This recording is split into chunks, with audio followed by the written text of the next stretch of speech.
Vous écoutez Génération Oui, le podcast indépendantiste avec Florence, Marc-Antoine et David.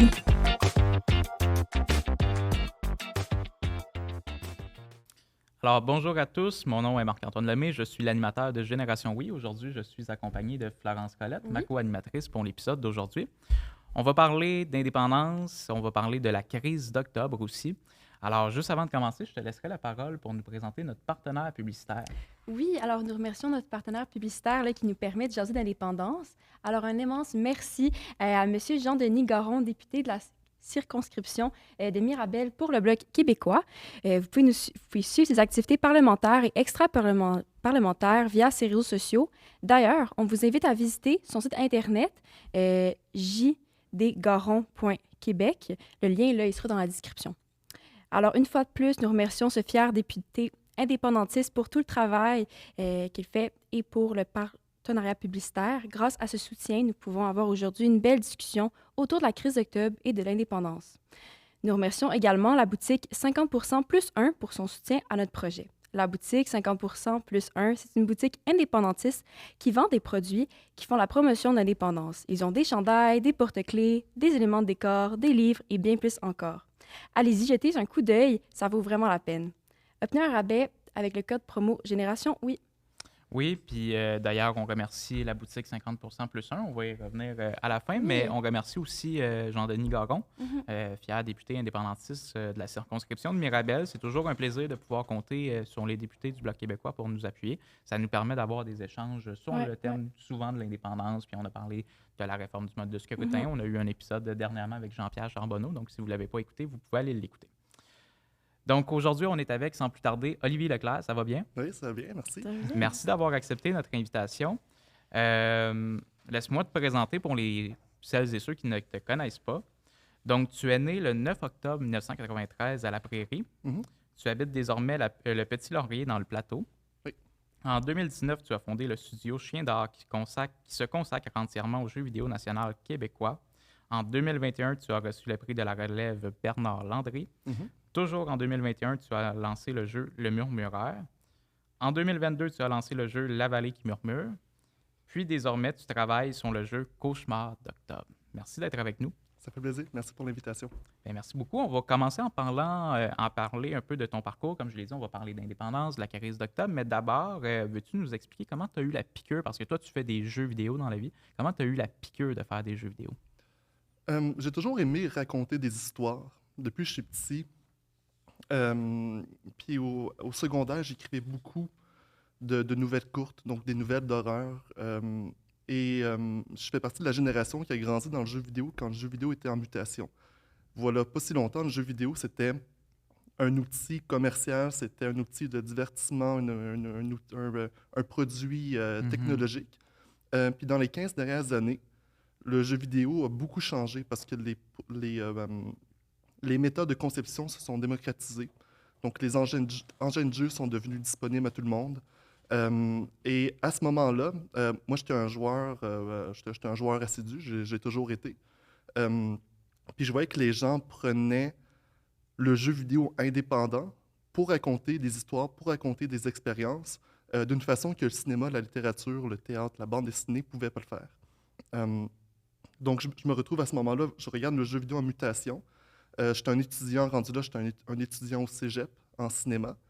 J'ai toujours pensé aller en cinéma, mais par contre, mon intérêt envers le jeu vidéo, maintenant que c'était plus seulement un produit commercial, mon intérêt a grandi. Et dès le cégep, dès la fin du cégep, je me suis dit, bon, mais ça y est, le cinéma, c'est une belle passion, mais mon travail, ça va être le jeu vidéo. Donc, j'ai suivi des cours en jeux vidéo à l'université, études de jeux vidéo, aussi d'études du design de jeux. À quelle université?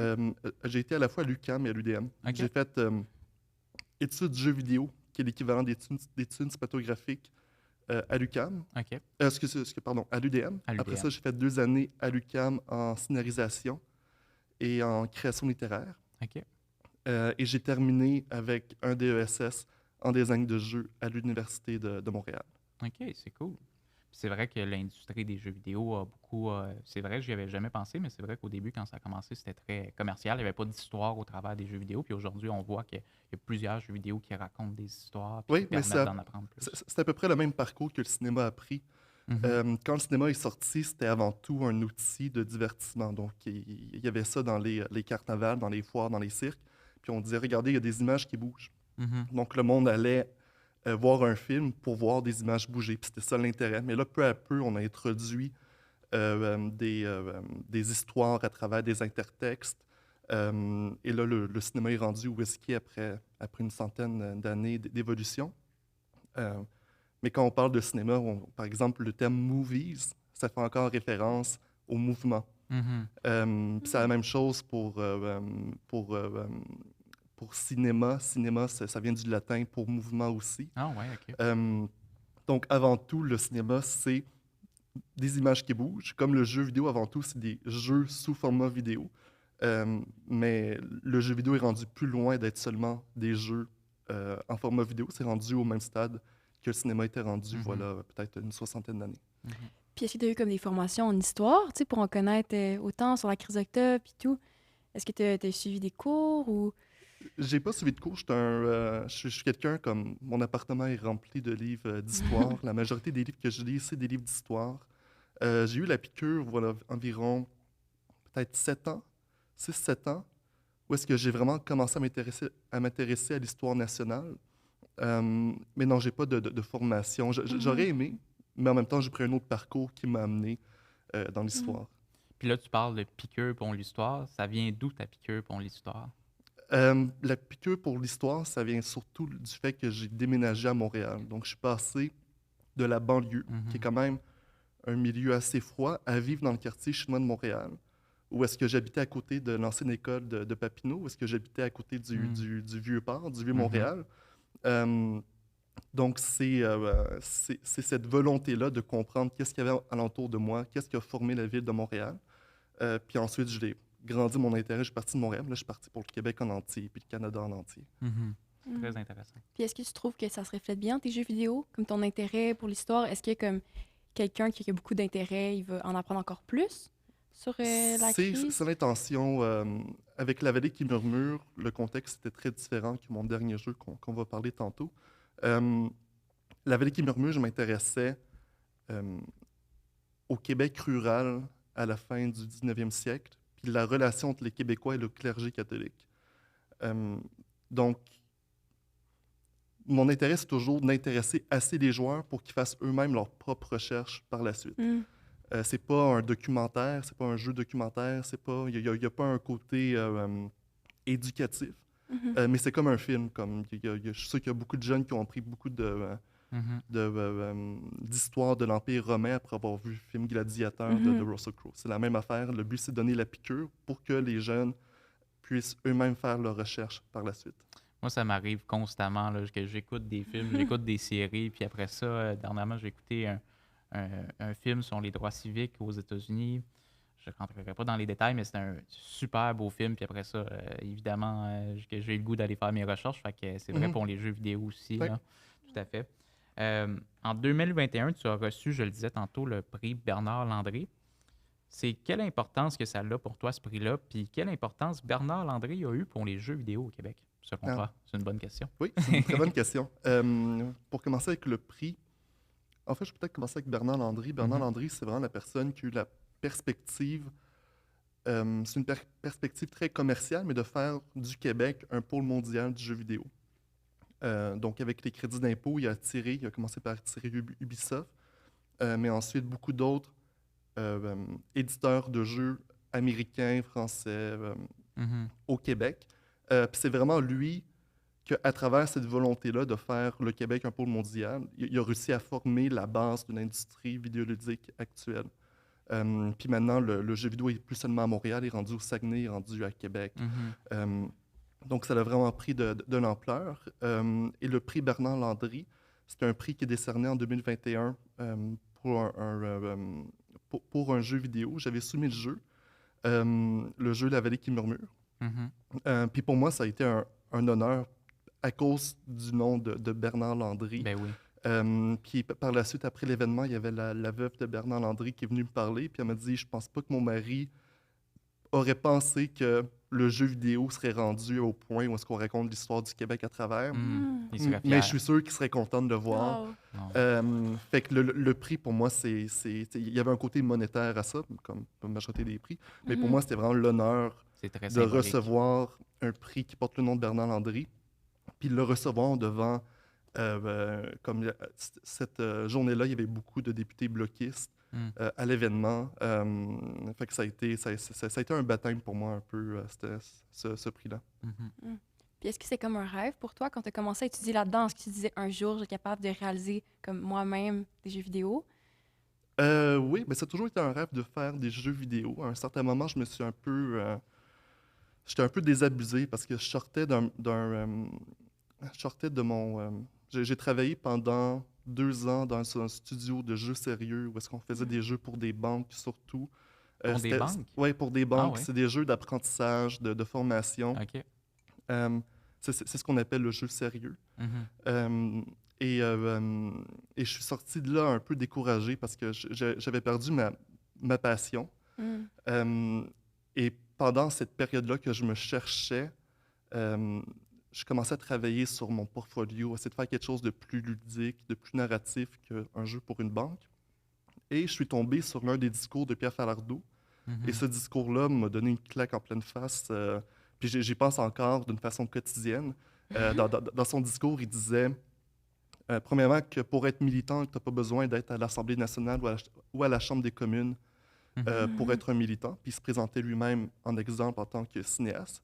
Puis il disait aussi que peu importe dans quel domaine que tu es, tu dois faire vivre la culture québécoise, puis en faisant ça, tu fais naître le Québec. Ouais. Wow. Donc, quand j'ai entendu ça, je me suis dit, ben moi, je suis un créateur de jeux.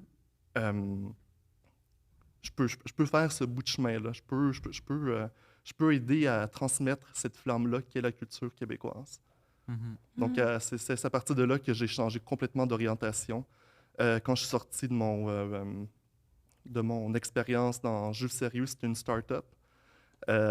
Puis quand je suis sorti, j'avais dit à ma blonde, plus jamais je travaille pour une start-up, plus jamais je fais quelque chose de genre indépendant. Puis 3 mois plus tard, j'étais parti sur mon propre projet de jeux vidéo national québécois. Très cool. C'était d'ailleurs ma prochaine question. C'est quoi le but du studio Chien d'Art? C'est de raconter un peu l'histoire nationale québécoise? Pas seulement, je me limite pas à ça. L'objectif, c'est de créer le jeu vidéo national du Québec. Le jeu vidéo national du Québec, c'est une volonté de partager tous les éléments qui forment la culture du Québec aux autres Québécois, mais aux autres personnes à travers le monde. Donc, ce que je veux faire, c'est amener le jeu vidéo au même endroit que notre cinéma, que notre littérature, que notre théâtre se trouve en ce moment. Par exemple, la pièce Les Belles-Sœurs a été traduite dans toutes les langues. Mais dans toutes les langues. Oui, dans plusieurs dans langues. beaucoup de langues. Ouais. Oui. Parce que Et beaucoup de langues. il a été joué dans beaucoup de pays. Et c'est une fierté, c'est un objet culturel central au Québec. Mon but, c'est d'ouvrir la porte à des jeux, de devenir des éléments importants de la culture québécoise. Oui, parce que effectivement, les jeux vidéo, ça n'a pas de frontières. On peut jouer facilement à des jeux qui viennent du Japon, Oui. de partout à travers le monde. Ton jeu, La Vallée qui murmure, quel succès qu'il y a eu? As-tu des chiffres pour nous? Je sais que tu m'avais déjà dit, parce qu'on se connaît en dehors de l'entrevue, tu m'avais déjà dit qu'il avait voyagé un peu quand même. ce Oui, jeu-là. il a bien voyagé, il a été joué dans plus de 80 pays. Quand même. Il y a une fois sur Twitter, j'ai vu un joueur recommander mon jeu. Le joueur qui faisait la recommandation, c'était un Polonais, non pas un Polonais, un Portugais. OK. Puis il faisait la recommandation à un Espagnol. Puis il disait, j'avais traduit le tweet, il disait, si tu veux entendre le français québécois, pardon, le français américain, je te conseille de jouer La Vallée qui murmure. Ah oui, Fait que moi, quand j'ai vu ça, ça a été... C'est un joueur, mais pour moi, ça a été la preuve qu'on pouvait transmettre une culture, une langue, une histoire à travers le jeu vidéo. Puis dans ton jeu, La vallée qui murmure, il y a une narration, rappelle-moi, de Pierre-Luc Briand, de Mhm. Denis Trudel, Louise Richer, Oui. toi-même aussi, je pense. Non, non. Non, pas toi. Puis est-ce que c'est traduit dans plusieurs langues ou c'est... Non, ça, c'était un choix que j'ai fait. OK. Le but, tu sais, j'aurais pu le traduire en anglais, mais le Mhm. but, c'est de valoriser le français québécois. Mm. Si j'offre la chance euh, aux joueurs de jouer en anglais, puis là, je parle pas du texte, là, je parle de la voix, Mhm. il y a beaucoup de joueurs qui auraient pris ce choix-là par réflexe, puis qui n'auraient pas entendu notre langue. Il y a personne qui s'en est plaint Ah du fait ouais. qu'on entend le français, puis c'est encore meilleur pour l'immersion. Mhm. Tu sais, quand j'écoute des films coréens, je l'écoute pas en français ou en anglais, je l'écoute en coréen avec le Mm. texte. Donc, c'est la même chose pour le jeu vidéo. Si on veut valoriser notre langue, ben, faut la montrer, puis il faut malheureusement pas donner le choix. Mm. Mhm. Moi, j'ai demandé le nom Chien d'or, ça vient d'où? Ah, C'est ouais. vraiment cute comme nom. Chien d'or, c'est une gravure qu'on retrouve à Québec, Mhm. qui date du régime français. Donc, c'est dans le Vieux-Québec. Et sous la gravure, il y a l'inscription, puis là, j'y viens de mémoire, je suis un chien qui ronge l'os.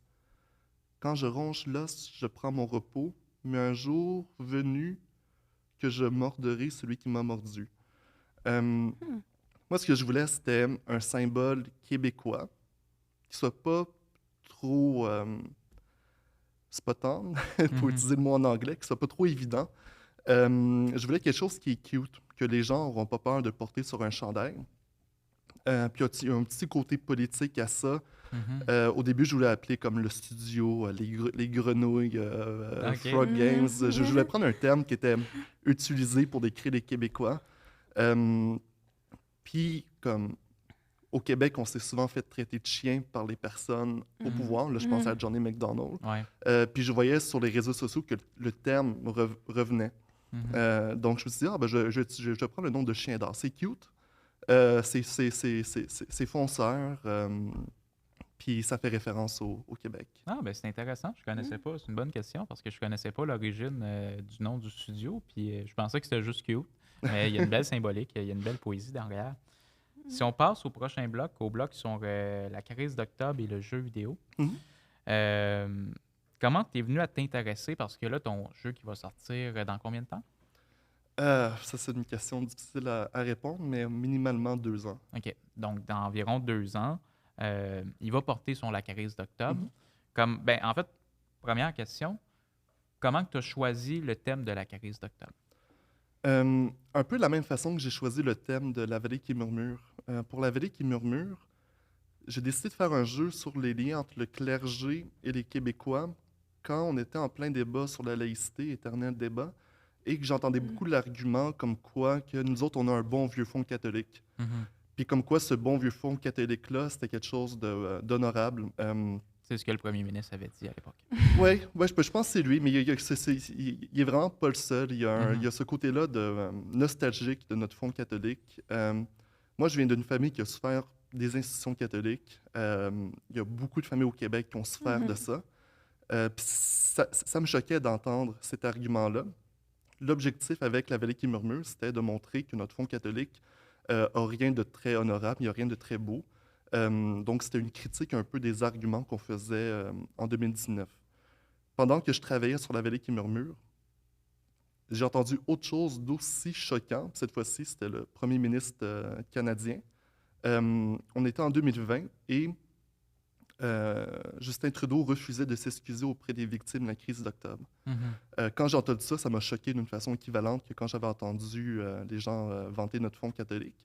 Parce que pour moi, c'était un déni complet de notre histoire. En plus, il disait, ça s'est passé il y a 50 ans, il faut passer à autre chose.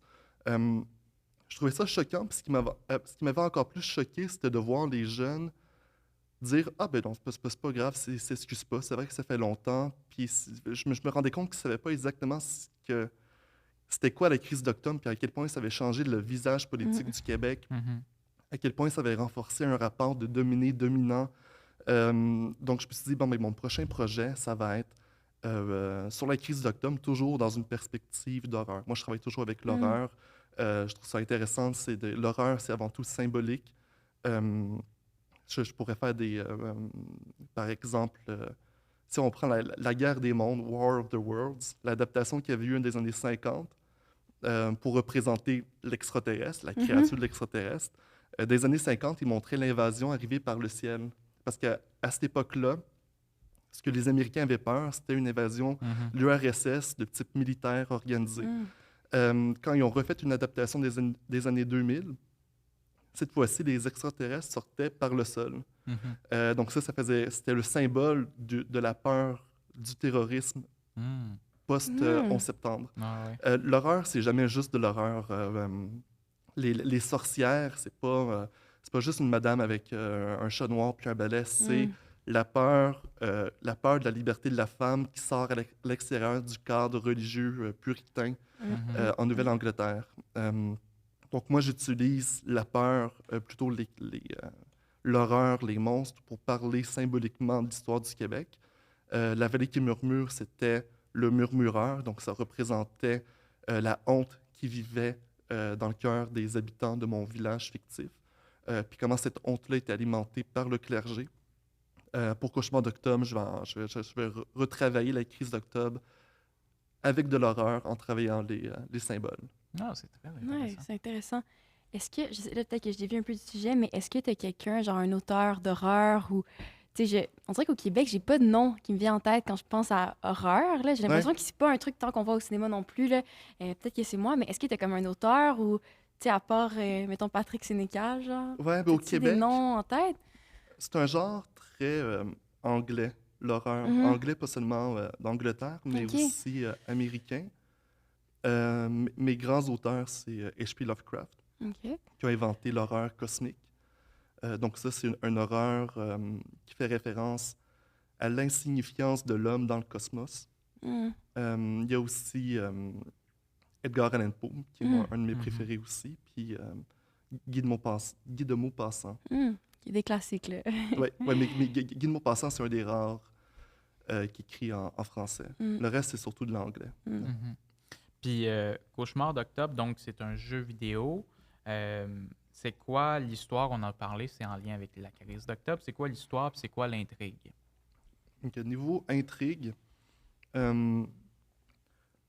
Cauchemar d'octobre va avoir un prélude. Comme La vallée qui murmure, le prélude, c'était le murmureur. Le prélude va avoir lieu dans un orphelinat au Québec. Donc encore là, je m'attaque un peu à l'héritage des institutions catholiques au Québec. Les orphelinats, c'est une horreur qu'on va continuer à découvrir dans les prochaines années. Là, on le fait à peine. Puis j'ai l'impression qu'il y a beaucoup de difficultés à en parler sur la place publique des orphelinats. Donc, dans ce prélude-là, on va jouer le personnage d'Hélène, qui est une enfant dans l'orphelinat, et qui va être témoin d'un phénomène surnaturel où est-ce que tous ceux qui habitent dans l'orphelinat vont avoir des crises de cauchemars. La nuit, leur rêve est occupé par des cauchemars. Et on va peu à peu découvrir, puis là, je ne vais pas trop en dire non plus parce qu'il faut que je les fasse, mais on va peu à peu découvrir qu'il y a une créature qui sort la nuit et que cette créature-là, qu'on appelle l'enleveur, amène des gens dans un monde parallèle, puis on ne sait pas ce qui se passe avec ces personnes-là qui sont disparues. Okay. Dans le Cauchemar d'octobre, c'est le personnage d'Hélène qu'on retrouve 22 ans plus tard. Okay. Et cette fois-ci, c'est son frère qui était aussi avec elle dans l'orphelinat qui lui dit que les cauchemars ont recommencé, que ses voisins en font, puis qui pense que l'enleveur est de retour. Et son frère finit par disparaître. Donc, elle va enquêter, elle va essayer de retrouver son frère en enquêtant dans le quartier. Au même moment, c'est la crise d'octobre. Donc, la loi sur les mesures de guerre est déclarée. Il y a des gens qui disparaissent la nuit sans laisser de traces. C'est un moment angoissant. Fait que c'est à la fois enquêter sur les événements de la crise d'octobre, mais aussi enquêter sur l'événement surnaturel qui se déroule. Puis là, j'ai dit tantôt, le processus, ça va être comme 2 ans. Est-ce que ça va prendre plus de temps, créer tout ça, genre tout programmer ce jeu vidéo-là, environ? Je reprends les mêmes bases. Pour La vallée qui murmure, c'est un jeu point and click 3D. Donc, point and click, c'est un genre de jeu où est-ce que tu fais de l'exploration, de la résolution de puzzles. je reprends les mêmes bases. Donc là, je vais surtout me concentrer sur le contenu. Mon but, c'est de Ok. raconter une histoire différente en reprenant les bases que j'avais programmées Mhm. pour le jeu précédent. Donc, je me dis 2 ans, ça va peut-être être 3 ans. L'objectif, c'est de faire le meilleur jeu possible. Ce qui est sûr, c'est que 2024, ça va être le prélude. Ensuite, Cauchemar d'octobre en lui-même, 2025 sans doute, peut-être 2026, ça dépend du financement qui est disponible. C'est quoi le. Est-ce que tu as trouvé le nom du prélude ou. Oui, c'est dans l'abîme du rêve. Ok, Ouais. ok. C'est-tu un scoop? Je demande tout le temps Non, ça. non, C'est-tu non, un scoop? non, Je veux non, des non, scoops. c'est pas des un scoop. scoops. pas un C'était dans le Kickstarter. En ce moment, Cauchemar d'octobre Ok. est en stade de sous-financement. Donc, vous pouvez contribuer au projet pour lui permettre de voir le jour. Mais non, c'est pas un scoop. Il y a même une petite bande-annonce qu'on peut visionner pour Mhm. dans l'abîme du rêve. Mhm. Ben, je me suis essayé pour avoir un scoop. Euh, parlons un peu de la crise d'octobre aussi. Selon toi, parce que j'imagine que tu t'intéresses au dossier, tu as fait Mhm. des recherches, j'imagine. C'est un sujet qui, tu le disais, c'est venu te chercher quand Justin Trudeau s'en est Ouais. lavé les mains, alors qu'il s'excuse pour beaucoup de choses. Là, hein? Qui se sont passés voilà beaucoup plus longtemps aussi. Effectivement. Puis là, il y a une symbolique que la crise d'octobre, c'était son père qui était au Oui. pouvoir au fédéral. Mm. Fait que ça fait pas si longtemps que ça. Non, ça fait pas si longtemps, mais c'est ce qui, comme par exemple, il s'excuse pas non plus pour la déportation des Acadiens. Mhm. Généralement, quand c'est des drames qui ont été vécus par des francophones, que ce soit des Québécois ou des Acadiens, ou peu importe, pour lui, ça fait pas de différence. Il refuse de s'excuser. Je pense pas que c'est arrivé depuis ses trois mandats qu'il s'est excusé à un peuple francophone sur le sol canadien. Peut-être qu'il excuse pas les gestes de son père parce qu'il ferait peut-être la même chose dans le même contexte. Hein. Ça, c'est difficile à dire. En 70, les gens l'avaient pas vu venir. Comme la majorité Mhm. des gens savaient même pas que cette loi-là existait. Mhm.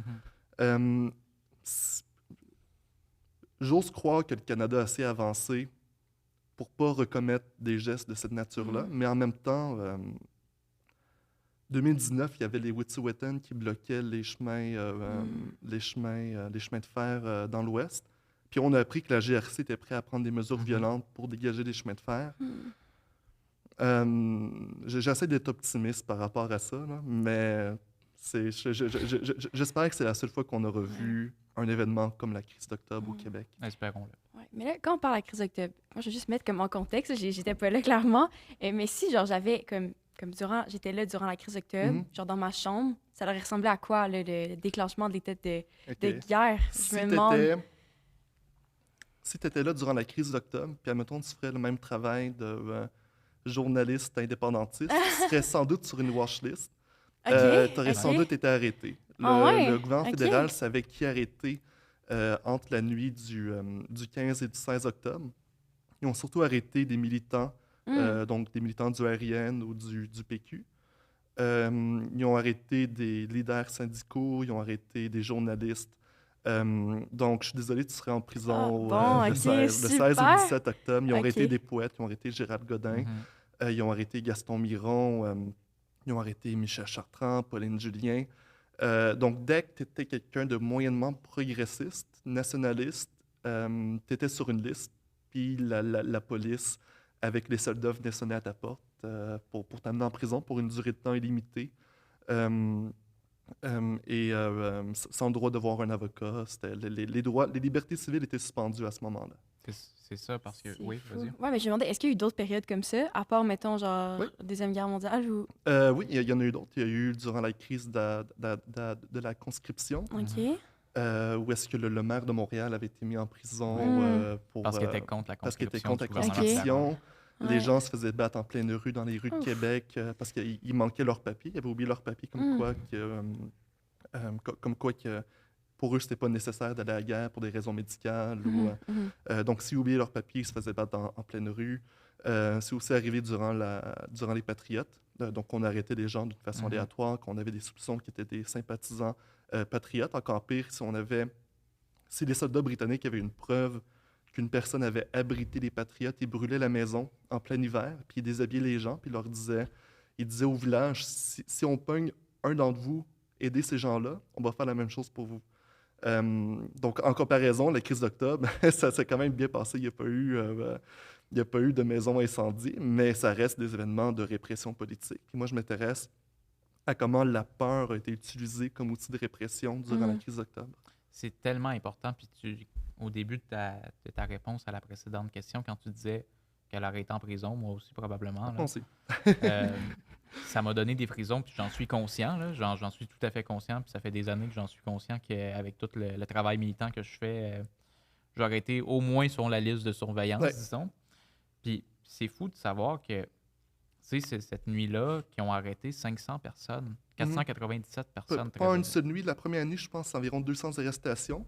Mais les arrestations ont continué jusqu'au mois de décembre, quand la loi, quand ils ont enlevé la loi. Puis ils sont littéralement rentrés chez le monde en défonçant la porte. Fouiller la maison de bord en bord, fait qu'on défait tout. On arrête la personne, on ne dit pas pourquoi qu'elle est arrêtée. La personne, si elle a des enfants, bien, ses enfants doivent aller en panique chez les voisins pour se faire garder pour on ne sait pas combien de temps. On ne sait pas combien de temps la personne donc, va être détenue. On ne sait pas qu'est-ce que le gouvernement a contre eux. Puis en plus, c'est l'armée, là, c'est imposant. Là, c'est encore plus imposant qu'un policier. Un policier, c'est imposant. Là. Mais là, un militaire en habit d'armée avec ses mitraillettes. Les militaires n'avaient pas peur d'utiliser leurs mitraillettes pour faire peur aux gens. Il y a beaucoup de témoignages de quand la police et les militaires sont rentrés chez eux, c'était avec des mitraillettes prêts à tirer. Les gens étaient stressés parce que les militaires se faisaient dire qu'il y avait une insurrection en cours. Dans leur tête, c'était pas un maintien de paix, c'est une opération militaire en sol canadien. Donc oui, c'était terrifiant pour ceux qui l'ont vécu. Imaginez-vous vous faire réveiller aux alentours de 4 heures du matin. Quelqu'un cogne à votre porte en essayant quasiment de la défoncer. Vous ouvrez la porte, puis on vous passe les menottes, puis on vous explique pas ce qui se passe, hormis qu'il y a une nouvelle loi qui a passé, puis que pour eux, c'est plus nécessaire d'avoir un mandat d'arrestation, de perquisition. Puis tout ça, c'est dans un pays qu'on dit démocratique. Est-ce que le gouvernement disait quelque chose? Comme est-ce qu'à la télé, il était comme ouais, là, tout le monde, il se passe ça, ou genre, que c'est pas grave. Est-ce qu'il y avait comme un message qui était divulgué dans les médias, ou, tu sais, je sais pas. C'est intéressant parce que dans les années 60, le Canada a mis beaucoup d'efforts pour utiliser la télévision comme un outil de rassemblement. Donc, il a mis beaucoup d'efforts pour que une majorité de Canadiens aient une télévision chez eux. Ils se sont rendus compte durant la crise d'octobre que la télévision jouait contre eux. Parce que les gens voyaient les soldats arriver à Montréal à la télé puis ils comprenaient l'ampleur de ce qui se passait. À la télévision, le gouvernement canadien jouait vraiment la ligne dure. On disait il y a une insurrection, on est là pour arrêter des terroristes. Ils n'ont jamais réussi à expliquer comme des Felkis, on avait peut-être 7-8. Ils ont arrêté 400 personnes. Leur but, c'était vraiment de maintenir la paix et d'arrêter les membres du FLQ. Ils ont fait un très mauvais travail parce qu'ils ont vraiment arrêté beaucoup trop de personnes. Puis il n'y a personne de sérieux qui pourrait dire que Gaston Miron était un Felkis. C'est un poète, c'est un écrivain. Même chose pour Pauline Julien. Pauline Julien, là. Oui, c'est assez incroyable. Puis aussi la télévision, quand tu disais ça les a pas servis parce que les gens ils voyaient ça, mais aussi les Felkis, il faut leur donner ça malheureusement pour le fédéral. C'était quand même des bons communicateurs. Le manifeste qui avait imposé la lecture à Radio-Canada, les gens, bien qu'ils n'étaient pas d'accord avec les méthodes employées par le FLQ, ben, ils trouvaient quand même qu'ils se reconnaissaient dans certains points, disons. Oui, mais c'est le moment où est-ce que Trudeau a vraiment pogné sur Waterloo. Pour lui, il se disait, on va publier leur communiqué, ça va complètement les discréditer aux yeux des Québécois. Mais comme tu dis, ça a été l'effet contraire. Les gens ont vraiment pris conscience que tu sois à Montréal ou en Abitibi ou en Gaspésie, le sentiment de répression, le sentiment d'aliénation est le même pour tous les Québécois. Ou presque, parce qu'il y avait des Québécois plus riches que d'autres, mais la majorité était de la classe ouvrière. Donc, ça a joué énormément contre le gouvernement Trudeau. Oui, puis dans leur manifeste, ils venaient toucher des cordes sensibles pour les Québécois parce que dans ces années-là, puis dans les années qui précédaient la crise d'octobre, des gens comme... je recommanderais à tout le monde qui nous écoute d'aller voir le film Les Roses de Félix Rose, qui est le fils de Paul Rose. Paul Rose, son frère, je me souviens pas de son nom. Jacques. Oui, Jacques Rose.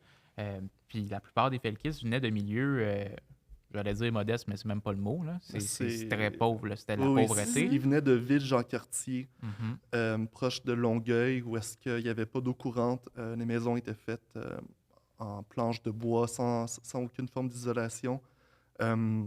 Souvent, les maisons prenaient en feu, puis c'était quasiment instantané. Les occupants brûlaient avec. C'était carrément des bidonvilles. Donc, Ouais. c'est sûr, quand tu habites dans un bidonville, aujourd'hui, on peut dire « Ah, le FLQ, moi, jamais j'aurais posé une bombe, jamais j'aurais fait d'enlèvement. » C'est facile à dire, mais quand tu vis dans un bidonville, soudainement, une action, poser une bombe ou faire un enlèvement, c'est moins radical qu'avec nos lunettes d'aujourd'hui. Mhm. Mais ce qui est sûr, c'est qu'après la crise d'octobre, après la mort de Pierre Laporte, le Québec en entier a dit non aux méthodes violentes. Ouais. Ça a été le deuxième héritage du FLQ. Mhm. C'est d'avoir mis fin à la violence. Ça a été un choc tellement grand que les Québécois ont dit on va avoir notre indépendance par des moyens démocratiques. Ouais. Et ça ne s'est pas passé, mais on est toujours dans cette... On est toujours dans cette lutte-là ouais. démocratique, disons-le. Puis, oui, c'est exactement comme tu disais. Donc, il venait de conditions vraiment très, très, très difficiles. Puis c'était pas facile de vivre dans ces années-là. Puis c'était dû à leur condition de francophone, il faut le dire. Hein. Mhm.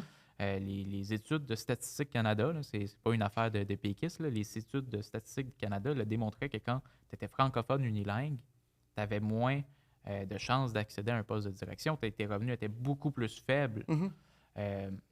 C'était les francophones au Canada, à cette époque-là, étaient parmi les classes dans les dernières Oui. en termes de revenus.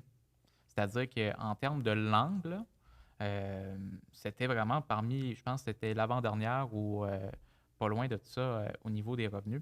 Fait que ces gens-là souffraient vraiment de leur condition d'être francophones. Puis même les francophones bilingues avaient moins accès à des postes de direction que les unilingues anglophones. Donc, l'entreprise était vraiment le secteur économique était très contrôlé par l'élite anglophone. Ce qui faisait effectivement que ces gens-là étaient exploités. Mhm. Étaient exploités chez eux, puis vivaient dans des conditions de misère. Ouais, c'est fou quand même, là. On dirait que j'avais pas conscience de tout ça, mais ça... C'est pour ça que je fais le jeu. Oui, c'est ça. Je pense qu'il y a plusieurs personnes comme moi qui vont apprendre ça. Puis est-ce que dans le jeu, dans ton jeu, là, est-ce qu'on va voir un peu les manifestes? Ben, le manifeste, est-ce qu'on va parler du FLQ? Oui, on va Ouais. parler du FLQ.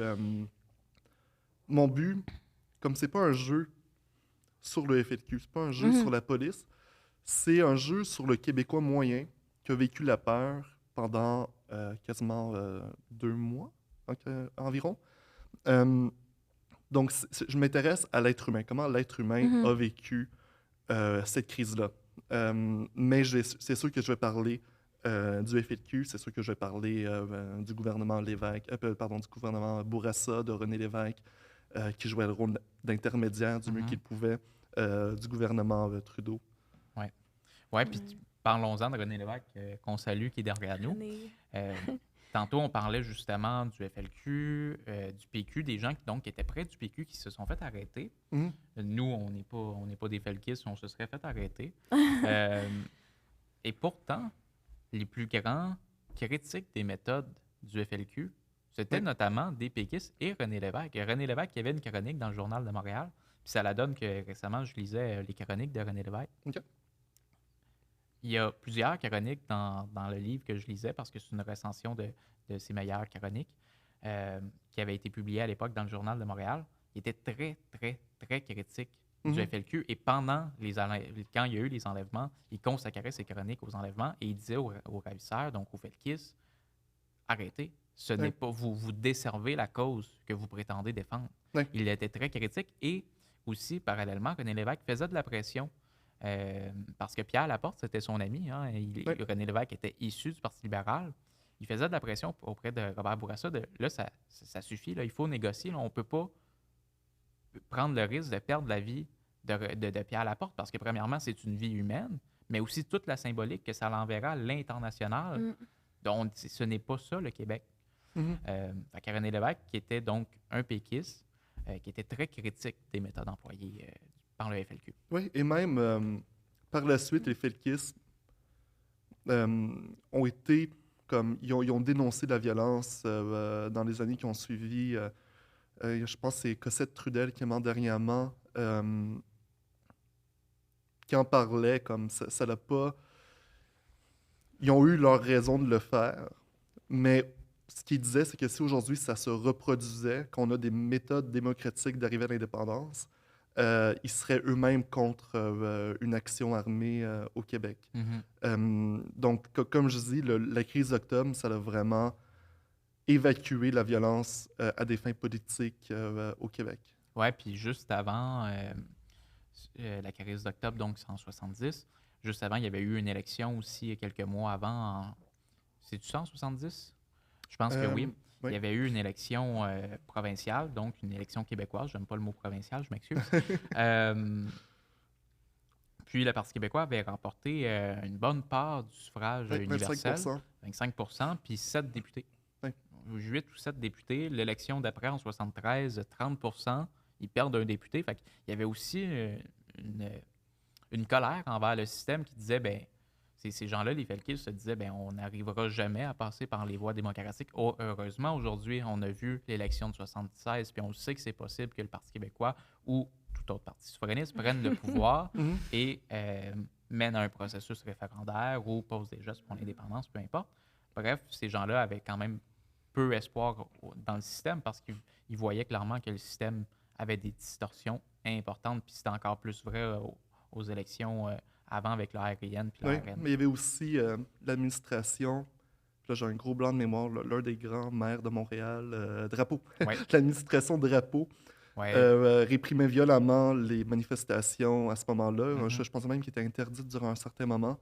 Les felkistes se sont rencontrés de façon différente, mais par exemple, il y a des felkistes qui se sont rencontrés durant le samedi de la matraque, où est-ce que une fête de la Saint-Jean-Baptiste a été violemment réprimée par la police.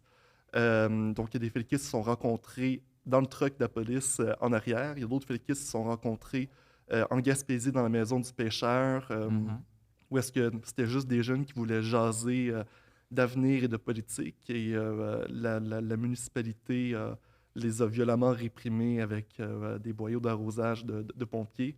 Donc, il y a eu beaucoup de répression qui a vraiment formé. Ce qui a formé le FLQ, c'est la répression politique. Puis c'est aussi, comme tu disais, une perte de confiance dans le système. Quand même. Ouais. On dirait que c'est comme j'apprends tellement de choses. Pour moi, la crise d'octobre, c'est vraiment moins. On dirait que je savais pas tout ça. Je savais c'était quoi les faits, là, mais pas autant. Est-ce que tu penses qu'on parle assez de la crise d'octobre dans l'histoire du Québec aujourd'hui? Il y a quand même beaucoup de films qui ont porté sur la crise d'octobre. Il y a le film Octobre de Pierre Falardeau que j'ai projeté pour la soirée de lancement de ma campagne de socio-financement. Il y a aussi Les Roses, qui est un des meilleurs documentaires d'histoire récente du Québec. Il y a Corbeau. En littérature, il y a énormément de livres qui portent sur la crise d'octobre. Des livres de fiction, de non-fiction. Moi, ce que j'essaie d'apporter, c'est une nouvelle façon d'en parler pour toucher un public plus international, mais aussi plus jeune au Québec. Donc, est-ce qu'on en parle assez?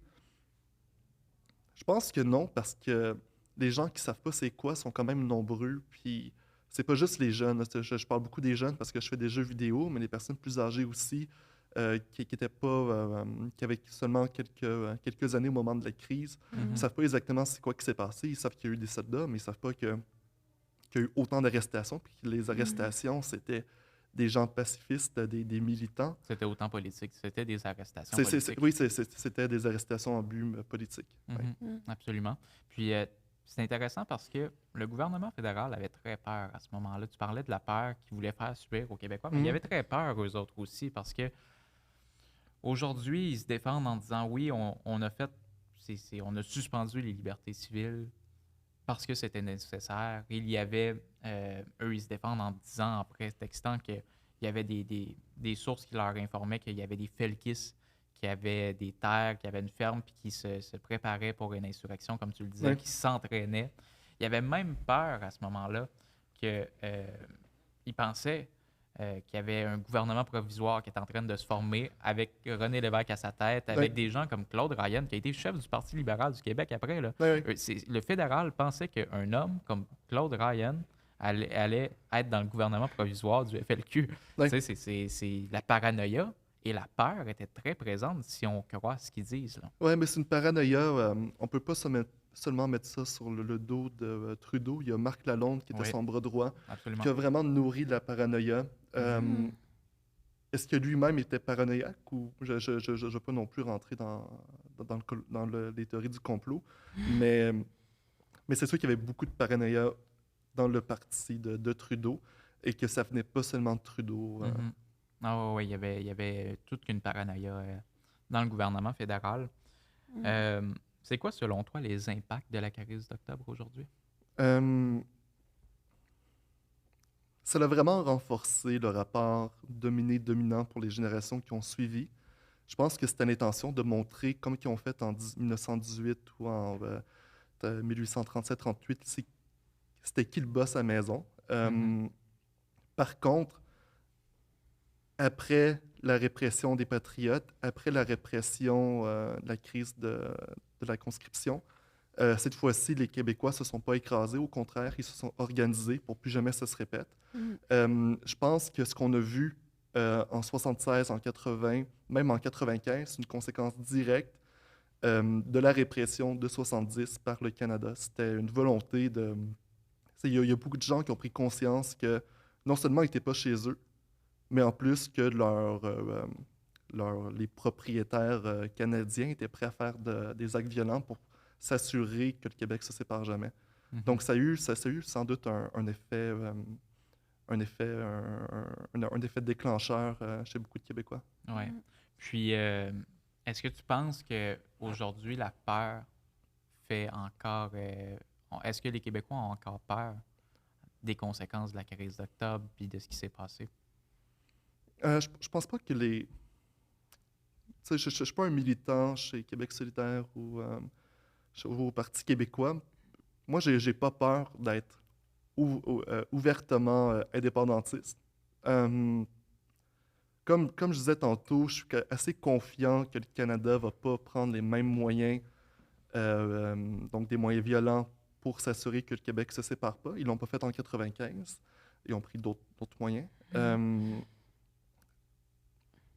Je pense pas que la peur est au cœur et dans les tripes des Québécois en ce moment, mais je pense que c'est important qu'on parle de cet événement-là parce que ça a été vraiment définitif dans les années qui ont suivi la crise d'octobre.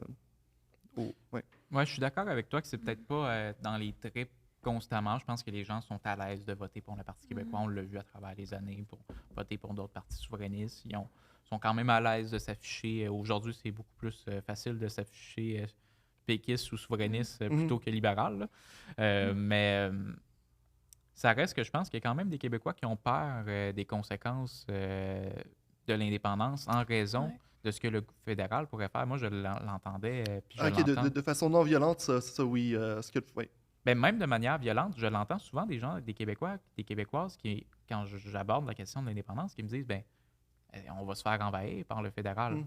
On va se faire envahir. Parce que je pense qu'ils ont réussi à mettre la peur dans pas tout le monde, puis pas de manière consciente. On n'a pas peur, on fait pas le saut à chaque fois qu'on voit un camion militaire, mais n'en demeure pas moins qu'il y a quand même beaucoup de gens qui ont quand même peur d'une invasion en cas de victoire du oui ou en cas de séparation du Québec et du Canada.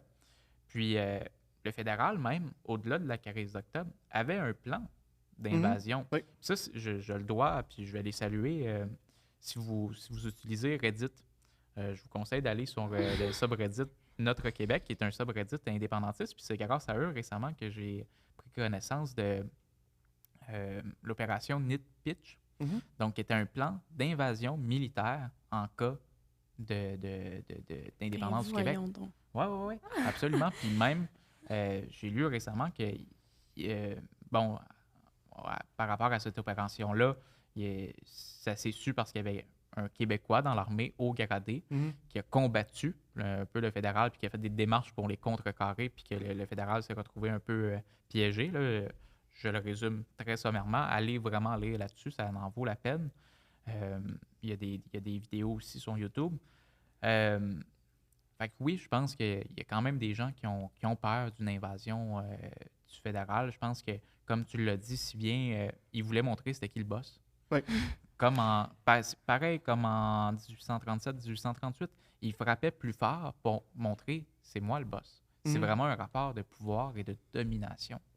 Ouais. Fait que ça, je pense que ça a des conséquences importantes. Puis j'espère que ton jeu va pouvoir éveiller des consciences chez les gens qui vont y jouer, particulièrement les jeunes, parce que c'est un fait qui est méconnu. Toi-même, t'en parles, Florence, c'est un événement que tu connais peu. Ouais. Puis t'es quand même indépendantiste. Fait que, Ouais, ben oui, mais tu sais, comme des fois, j'en parle avec mes grands-parents, puis ils vont m'expliquer leur expérience, mais quand je pense à l'école, dans l'éducation, c'est comme tu sais, c'est un sujet qui va être abordé, mais pas, tu sais, juste comme, ah, il est arrivé ça, puis c'est ça, OK, on continue. Tu sais, c'est pas un sujet qui est vraiment comme super approfondi, puis c'est correct, il y a beaucoup d'histoires là, dans l'histoire du Québec, mais quand même, c'est quand même fou parce que ça fait pas si longtemps, nos grands-parents ou des fois nos arrière-grands-parents ont vécu ça, même nos parents pour certains. Puis ça a quand même fait vraiment peur. Là. Moi, je me mets à leur place, puis j'ai peur. J'ai l'impression que même aujourd'hui, dans les gens qui se considèrent indépendantistes, il y a des gens qui ont peur de l'indépendance parce que c'est comme si ça reste. Tu dis, ah, mais là, est-ce que ça pourrait arriver? Mais là, non, moi, je suis pas indépendantiste parce que j'ai peur de ça. J'ai peur. À un moment donné, c'est comme, pourquoi t'as peur, là? Peux-tu... Fait que c'est quand même intéressant, là. Ouais, puis tu parlais de montrer c'est qui le boss, c'est un autre épisode. Je fais une petite parenthèse. Mais la statue de Johnny McDonald à Montréal, dans le cœur des affaires de Montréal, a été mise là pour montrer le boss, c'est les anglophones. Dans le cœur des affaires de Montréal, c'est Johnny McDonald, puis c'est nous, les anglophones. Donc oui, c'est quelque chose que le Canada a fait d'une façon régulière, d'une façon régulière, de montrer c'était qui le patron au Canada. Absolument. Toi, par rapport à la crise d'octobre, parce que c'est vraiment un sujet qui est passionnant, qui mérite d'être approfondi, puis toi, tu t'intéresses de près, comme moi, je pense, à ce sujet-là. Ce serait quoi les ouvrages que tu conseillerais aux gens à la maison s'ils veulent approfondir, puis là, ils écoutent notre conversation, puis ils font « Ben voyons donc, ça n'a pas de sens, je veux en savoir plus. » Qu'est-ce que tu conseilles? Tantôt, tu en as parlé un peu, mais... Pour comprendre le contexte, là, on parle d'ouvrages littéraires? Cinématographique. Okay. Pour comprendre le contexte, je conseille le film Corbeau et je conseille le livre de Pierre Vallière. C'est vraiment les deux ouvrages qui vont vraiment nous permettre de comprendre d'où venaient les Felkis et pourquoi ils se sont rendus à des actes de violence pour arriver à leur fin. Pour comprendre les événements de la crise d'octobre, c'est sûr que le livre de Louis Fournier, FLQ, tapez Louis Fournier, FLQ, vous allez le trouver, j'ai oublié le nom complet. Sinon, il y a plusieurs livres. Par exemple, il y a plusieurs livres qui parlent de la crise sans porter uniquement sur la crise. J'ai acheté dernièrement la biographie de Gaston Miron, donc il y a un chapitre sur son expérience de la crise d'octobre. Il y a aussi la même chose pour la biographie de Gérald Godin qui est sortie en début du mois d'octobre. Donc, il faut vraiment les prendre un peu partout. Il y a aussi un livre de Jean-François Lisée qui porte vraiment sur la paranoïa au sein du parti de Trudeau. Et il y a aussi un autre ouvrage de Jean-François Lisée sur les espions à Montréal, comment il y avait des espions français, des espions, puis comment ça nourrissait la paranoïa dans le gouvernement à la fois provincial et québécois et fédéral. Oui. Ouais, mais j'allais demander, à partir de quel âge comme tu conseilles de jouer à ce jeu-là? Parce que c'est quand même un peu d'horreur. Est-ce que selon toi, il y a comme un âge comme minimum ou je sais pas, tu sais, jeux de vidéo, c'est quand même, ça peut être pour tout le monde, hein, c'est sûr, là, mais... Ben, je dirais au-dessus de 16 ans. OK. Je pense que c'est un bon âge aussi pour commencer à s'intéresser plus en profondeur à l'histoire du Québec. Tu sais, dans la vallée qui murmure, il y a des gens qui se suicident. C'est pas des thèmes qui sont faciles. Ça va pas l'être non plus pour Cauchemar d'octobre. Je pense que 16 ans, c'est un bon âge, mais en même temps, je joue à des jeux très violents avant que j'aille 16 ans, fait que je pourrais pas faire cette recommandation-là, mais je dirais l'âge de 16 ans, c'est le bon moment. Puis après ça, je vais lâcher le morceau sur la peur. Mais si je reviens à la peur, bon, les gens qui ont peur, justement, quand je disais tantôt, par rapport aux conséquences d'un Québec indépendant, n'ayons pas peur, comme disait Jacques Parizeau. En 1995, quand le Parti québécois était au pouvoir et qu'ils ont mené à un processus référendaire, l'indépendance était méticuleusement préparée. L'opération Nid Pitch que je parlais, elle a été déjouée par un seul homme, un seul Québécois. Puis, comme je le disais, donc en 1995, tout était préparé du côté économique, financier, au niveau de la stabilité sociale. Puis, on avait des alliés sur la scène internationale. Oui. Nous avions l'appui français de Jacques Chirac, qui était président français. Donc, une invasion militaire, ce serait contre-productif et ce serait même pas... je pense pas que ce serait envisageable aujourd'hui pour le Canada parce que, justement, nous ne sommes pas isolés sur la scène internationale. En 1995, si le fédéral avait voulu envahir le Québec, ça aurait été complètement antidémocratique. Puis, on avait l'appui français, qui est la France. Pour celles et ceux qui ne le savent pas, c'est un pays qui est beaucoup plus populaire, qui est beaucoup plus riche, puis qui est beaucoup plus important sur la scène internationale que le Canada. Oui. Donc, d'avoir l'appui français, c'est essentiel. Donc, n'ayez pas peur à la maison, puis affichons-nous comme indépendantistes, puis faisons-la notre indépendance enfin. Parlons justement d'indépendance. Oui. Tantôt, plus tôt dans l'entrevue, il y a maintenant presque 1 heure, lors de ta soirée de lancement, tu nous as parlé de Pierre Falardeau. Oui. Quelle importance a-t-il eu sur ta vie? Sur ma vie, pour moi, je pense pas, peut-être que je le saurais, mais je pense pas que je serais ici ce soir si je n'avais pas entendu ce discours-là. Ça a été un choc quand j'ai entendu son discours, puis ça a formé ma vision du jeu vidéo national québécois. Sur ma vie en tant que tel, c'est... Falardeau, c'est encore un personnage polarisant aujourd'hui, il faut le dire. Il disait des choses comme il pensait. Moi, c'est sûr, j'essaie d'être plus doux quand je parle d'indépendance, parce que je me suis rendu compte quand j'en parle avec patience à des gens qui sont contre, sans nécessairement qu'ils deviennent pour, ils vont moins comprendre d'où c'est qu'on vient, les indépendantistes, puis ils vont avoir un respect qu'ils n'avaient pas avant pour la cause. Ça prend beaucoup de travail, ça prend beaucoup de temps, mais c'est possible. Mais Falardeau a une plus grande portée par sa méthode. Moi, j'y vais plus cas par cas. Mais c'est quelqu'un que je respecte énormément. Il y avait une rigueur dans son travail qui est admirable. Puis, moi, je me demandais, c'est quoi les raisons? Pourquoi tu es indépendantiste? Pourquoi je suis indépendantiste? Un peu... je peux répondre par une métaphore. Admettons, j'habite dans une maison, puis à côté de chez moi, il y a un boisé. Puis ce boisé-là, c'est une partie intégrante de ma vie. C'est là que je prends mes marches le matin. Je m'installe au retour du travail à côté du ruisseau pour décompresser. Il y a des grenouilles en voie d'extinction dans le boisé. Puis là, j'apprends un matin que le boisé n'était pas vraiment à moi, puis qu'il y a un promoteur qui l'a acheté pour construire une tour à condo brutaliste brune canadienne, puis qui disent on va garder 10% de ce boisé-là. Puis ce 10%-là, on va le nommer l'ancien boisé. Puis ça va être notre part. On va laisser 10% de ce qu'on va détruire. Il y a différentes façons de réagir à ça. Là, je pense que la façon la plus ambitieuse, c'est de dire le boisé, il est à moi, puis je vais le défendre. Puis vous n'allez pas construire un condo à cet endroit-là, puis je vais libérer le boisé. Il y a d'autres personnes qui diraient bon, on va essayer de négocier. À place de 10%, donnez-nous un 20% du boisé, puis on va être content.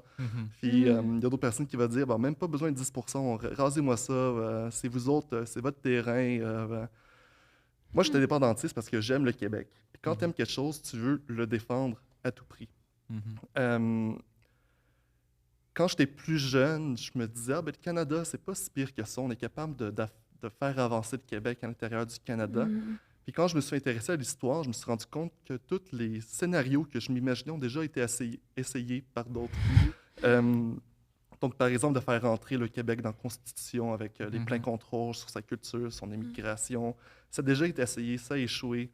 Je je pense qu'on est rendu au point où est-ce qu'on doit se donner un pays. C'est la conclusion sur laquelle je suis venu. Puis je veux protéger la culture du Québec, je veux protéger sa langue. Moi, je le fais à travers le jeu vidéo. Donc, je ne fais pas des jeux vidéo indépendantistes, je fais des jeux vidéo culturels. C'est pas des jeux vidéo, c'est politique, mais c'est politique comme n'importe quelle œuvre, que ce soit littéraire, cinématographique ou de jeux vidéo. Moi, mon but, c'est de garder le Québec vivant d'une autre façon. C'est de garder une flamme vivante jusqu'au jour qu'on soit indépendant. C'est très intéressant ce que tu disais par rapport aussi, notamment, au fait qu'il y a plusieurs approches, il y a plusieurs réactions pour vouloir ou non défendre le boisé.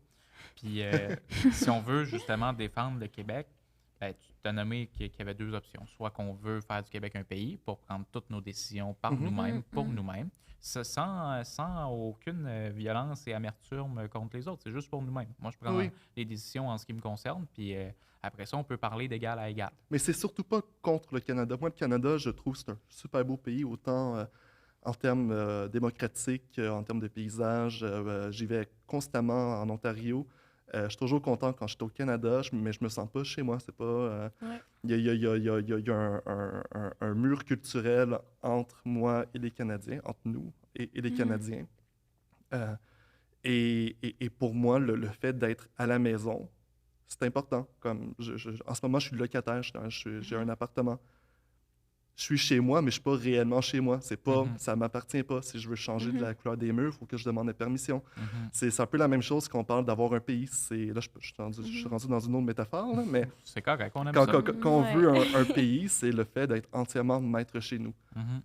Absolument. Puis, l'autre approche, ben, c'est d'essayer de négocier, comme tu disais, pour en revenir à la métaphore du boisé, de 10 à 20 % ou peu importe.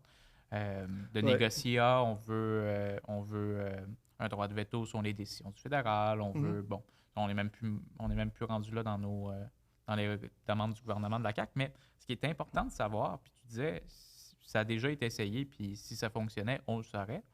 Mais aujourd'hui, c'est encore essayé par le gouvernement, justement, de la CAQ, qui est très majoritaire, qui avait 90 députés. Bon, ils sont rendus à 89, mais 89 députés sur 125 face à un gouvernement fédéral qui est très, très, très fragile, là, qui est minoritaire, qu'on ne sait pas quand est-ce que ça s'en va en élection, puis qui sont très perdants dans les sondages. Fait que le rapport de force, techniquement, il est en faveur du gouvernement québécois. Mais pourquoi ça ne fonctionne pas? Parce que s'il n'y a pas la menace de la séparation, que le Québec va se dissocier du Canada, ben le Canada, il va rien donner au Québec, là, tu sais. Ils n'ont pas aucunement peur que ça se produise. Ils peuvent dire non aux demandes du Québec sans qu'il y ait de conséquences. Fait que ça, c'est une approche perdante, au final. Oui, puis ce que j'ai beaucoup de difficulté à comprendre, c'est quoi un fédéraliste en 2023? Dans les années 80-90, un fédéraliste, c'était un Québécois, très souvent nationaliste, qui voulait faire des acquis pour le Québec au sein du Canada. Je vois pas ça, peut-être avec le nouveau rapport qui ont sorti d'André Pratt, là, mais je vois pas ça au sein du Parti libéral du Québec. Je vois pas... on cherche à garder le statu quo. Puis espérer qu'au final, le Canada va pas trop nous enlever des bouts de notre culture, de notre langue, de notre identité. Je comprends pas c'est quoi un fédéraliste. Puis j'aimerais honnêtement, si quelqu'un veut me l'expliquer, un fédéraliste de la CAQ ou du PLQ, qu'on en jase, moi, je voudrais savoir c'est quoi votre position sur la grande question, la nation du Québec et sa survie. Puis c'est faux de penser, on parle souvent de louisianation pour parler du Québec. Moi, je connais je connais quelques-uns louisianais qui n'aiment pas beaucoup l'expression parce qu'ils se battent comme des diamants dans l'eau bénite pour garder la Louisiane francophone et créole vivante. Moi, je ferais une comparaison avec le Manitoba. Quand le Manitoba est rentré dans la Constitution, il y avait environ 90% de francophones. Maintenant, ils sont rendus à 5%. Le Canada, c'est un broyeur culturel. Des fois, c'est très rapide, comme le cas du Manitoba. Des fois, c'est beaucoup plus lent. Et c'est faux de penser que uniquement parce que le déclin du Québec est lent, qu'on va s'en sortir. Quand on regarde les Gallois, leur langue nationale est parlée par 18% de la population. Le gallois est parlé seulement par une minorité de Gallois. Et ils ont vu, comme nous, leur langue disparaître par petits morceaux, en se disant, ben, ça va finir par arrêter, puis ça va finir par monter. Puis c'est jamais arrivé. Puis encore là, les Gallois continuent à se battre pour leur indépendance. Je ne vais pas les jeter devant l'autobus, je les prends comme exemple. Mais les peuples, ça disparaît. Puis les peuples qui ne disparaissent pas dans l'histoire, c'est les peuples qui se donnent un État. C'est toujours le cas. Les peuples qui ne se donnent pas un État, tôt ou tard, vont connaître le déclin. Ouais. Mais, quand je pense à un fédéraliste, c'est juste l'image d'Elvis Gratton qui dit qu'il aime les Rocheuses. C'est juste ça que j'ai, mais pour vrai, je pense qu'un jour, il va falloir inviter des fédéralistes, puis juste curieuse, je veux des réponses. Ça serait bon, ça. C'est quoi, là? Parce que, tu sais, je me dis, est-ce qu'il y a des gens comme fédéralistes qui sont autant impliqués que des indépendantistes? Je sais pas si je serais super curieuse de voir ça, mais... Si les fédéralistes ressortent l'argument des Rocheuses, c'est que les indépendantistes auront des bons arguments parce qu'il n'y a rien de plus niaiseux que l'argument des Rocheuses. Ils vont rester là, les Rocheuses. Oui, c'est très drôle. Ils ne sont pas plus proches maintenant que si on était indépendants. Mais c'est très drôle. J'aime beaucoup ça. Puis moi, je me demandais, est-ce que tu t'associes plus à un parti indépendantiste? Ça, je m'attendais à ce que ça soit dans votre segment, ça ou ça. Moi, je suis membre du PQ, je suis membre de QS, je suis membre du Bloc. Voilà, peut-être un an, il y avait un meme de Paul Saint-Pierre Plamondon où il y avait un chandail ni Duplessis, ni woke, indépendantiste. Moi, j'aurais aimé avoir un chandail pour moi, ni solidaire, ni péquiste, indépendantiste. Pour moi, l'indépendantisme, c'est pas une histoire de parti, c'est une histoire... ça vient avant tout du peuple, ça vient des artistes. Les partis, c'est des véhicules. Ouais. J'appuie, je suis dans le comté de Ruba-Gazal, j'appuie Ruba-Gazal, c'est ma députée. Par contre, si ma députée, mais j'ai voté PQ aux dernières élections parce qu'elle était tellement en avance, je me suis dit, je vais donner un vote au PQ. Pour moi, c'est vraiment... je déteste la partisanerie qu'on voit en ce moment entre les 2-3 formations politiques indépendantistes qu'on a au Québec, au Canada. Je trouve que c'est contre-productif. Puis à un certain moment, ils vont devoir regarder qu'est-ce qui les rassemble plutôt que qu'est-ce qui les divise et arrêter de prêter des attentions les uns sur les autres.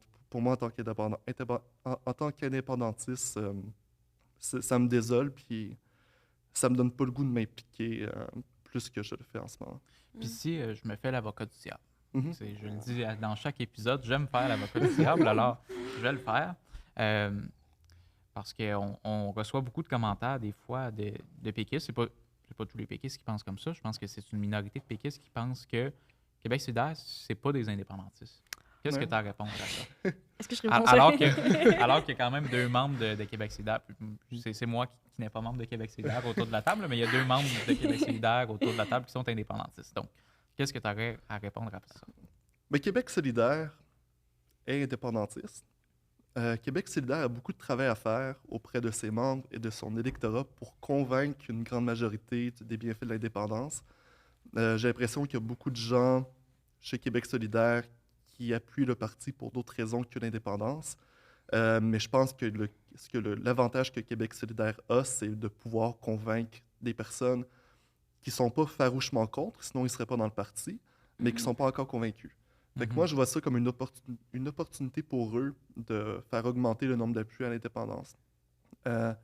Mais Ruba-Gazal était indépendantiste. Gabriel Nadeau-Dubois l'est aussi, même s'il en parle très peu. Qu'est-ce que tu aimerais de Québec solidaire au niveau de l'indépendance? Qu'est-ce que j'aimerais d'eux? Qu'ils en parlent plus. Puis je sais qu'ils sont d'accord. Leur collectif de l'ON a fait le même commentaire. Ruba-Gazal fait le même commentaire. Quand, au dernier débat des chefs, il a fallu sortir les verres du nez de Gabriel Nadeau-Dubois pour qu'il se dise indépendantiste, qui confirme que le parti l'est, c'est un peu douloureux à voir en tant qu'indépendantiste, que c'est si difficile de parler d'indépendance durant un débat des chefs. Je pense que être fier de ses convictions, ça là, c'est bien fait. Puis le PQ le démontre en ce moment. J'espère que QS va en prendre bonne note. Puis j'espère que les 2 partis vont collaborer. Le PQ aussi, c'est tard. Là. Je veux pas... sais, je veux vraiment pas critiquer trop sévèrement QS. Mhm. Je pense qu'ils font des très bonnes choses au niveau de l'indépendance. Puis je m'associe plus avec QS en termes d'idéologie. Mais pour moi, un parti indépendantiste doit parler d'indépendance le plus souvent possible. Ouais, je suis Est-ce que c'est d'accord. un peu ta Oui. position? Oui. Je suis d'accord aussi, mais moi, j'ai l'impression qu'avec la future nouvelle co-chef, le nouveau co-porte-parole, désolé, C'est pas co-porte-parole, des chefs à Québec solidaire. co-porte-parole, OK? J'ai vraiment hâte de voir, puis je pense que c'était, ben justement, il y a eu vraiment un débat là-dessus, les trois ensemble qui en ont parlé. Moi, je suis membre de Québec solidaire, fait que tu sais, j'ai vraiment hâte de voir ça, mais j'ai l'impression que c'est comme si, là, il va y avoir la nouvelle co-porte-parole, il va avoir, là, je pense que ça va en venir, puis, tu sais, moi, j'ai l'impression qu'avec les gens de QS, on en parle quand même beaucoup, là, c'est comme une discussion qui revient, parce que là, justement, on se les fait reprocher, donc là, les gens sont comme, on veut changer un peu les choses, tu sais. Ouais. Ouais. Puis j'aimerais pense, ajouter quelque chose. J'ai parlé beaucoup au PQ dans la dernière année parce qu'il y a des relations qui se sont faites à ma soirée de lancement. La moitié de la salle, c'était des jeunes du PQ. Mhm. J'ai parlé à des porte-paroles du PQ. Et je sens chez eux qu'il y a une ouverture pour faire des compromis avec QS. Je ne vais pas parler à leur place non plus, là, mais c'est beaucoup moins amer quand on parle directement aux gens que quand on regarde seulement les interactions que les deux parties ont sur Twitter puis à travers les articles. Mais à aucun moment, au PQ, quand j'ai dit que j'étais membre de QS, à aucun moment qu'ils ont même levé les sourcils pour eux. T'es indépendantiste, t'es indépendantiste. C'est ça l'important.